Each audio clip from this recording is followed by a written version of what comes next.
Hi, ഇന്ന് നമ്മളുടെ കോളേജിൽ ഫ്രഷേഴ്സ് ഡേ ആൻഡ് നമ്മളാണ് ഫൈനൽ ഇയേഴ്സ്. ഇന്ന് പരിപാടി കളറാക്കണമെന്നുണ്ടെങ്കിൽ നമ്മളും കുറച്ച് കളറായിട്ടിരിക്കണം. രാവിലെ തന്നെ എണീറ്റ് നമ്മുടെ കലാപരിപാടി തുടങ്ങിയിട്ടുണ്ടായിരുന്നു. എൻ്റെ ഫുൾ ഔട്ട്ഫിറ്റ് അതായിരുന്നു, ഫുള്ള് നീലമയം ഉജാല മുക്കിയ പോലെ. ഇനി നമുക്ക് നെക്സ്റ്റ് ഇവളെ ഒരുക്കി എടുക്കാം. തുടങ്ങുന്നതിന് മുന്നേ ഒരു ഡിസ്ക്ലൈമർ ഉണ്ട്, ആ ബാക്ക്ഗ്രൗണ്ട് ഒന്ന് ഇഗ്നോർ ചെയ്യണം ഗൈസ്.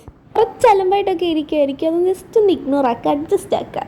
സ്റ്റാർട്ടിങ് തന്നെ അവളുടെ സ്കിൻ കെയറും കാര്യങ്ങളൊക്കെ ചെയ്തിട്ട് ഞാൻ ലിപ്സ്റ്റിക് എടുത്തിട്ട് ബ്ലഷ് ഇട്ട് കൊടുത്തിട്ടുണ്ടായിരുന്നു. കവിളിലും മൂക്കിലും തടിയിലും ഒക്കെ ഇട്ടു. അത് കഴിഞ്ഞിട്ട് ഞാൻ കണ്ണെഴുതി കൊടുക്കാമെന്ന് പറഞ്ഞ് സമ്മതിച്ചില്ല. അത് കഴിഞ്ഞ് ഞാൻ തന്നെ എൻ്റെ മസ്കാര ഇട്ട് കഴിഞ്ഞിട്ട് അവൾക്ക് ഞാൻ ഇട്ട് കൊടുക്കും. പക്ഷെ ഞാനത് കണ്ണി കുത്തു എന്താണ് ചെയ്തുകൊണ്ട് പിന്നെ എന്നെ തട്ടുമാറ്റി തനിയെ ചെയ്തു. ഇതായിരുന്നു എൻ്റെ ഔട്ട്ഫിറ്റ്. അമ്മയുടെ 25 വർഷങ്ങൾക്ക് മുന്നേ ഉള്ള സാരി ഉടുത്തിട്ടാണ് ഞാൻ പോയിട്ടുണ്ടായിരുന്നത്. ഇനി അടുത്ത എന്താ ചെയ്യേണ്ടതെന്ന് നോക്കിയിരിക്കുമ്പോഴാണ് പൊട്ട് വെച്ചിട്ടില്ല. ഇനി ഞാനാണ് പൊട്ട് തൊട്ട് കൊടുക്കുന്നത്. അവൾക്കാണ് വലിയ പൊട്ട് കൊടുക്കുന്ന ഇഷ്ടമല്ല, ചെറിയ പൊട്ട് കുത്തി കൊടുക്കണം.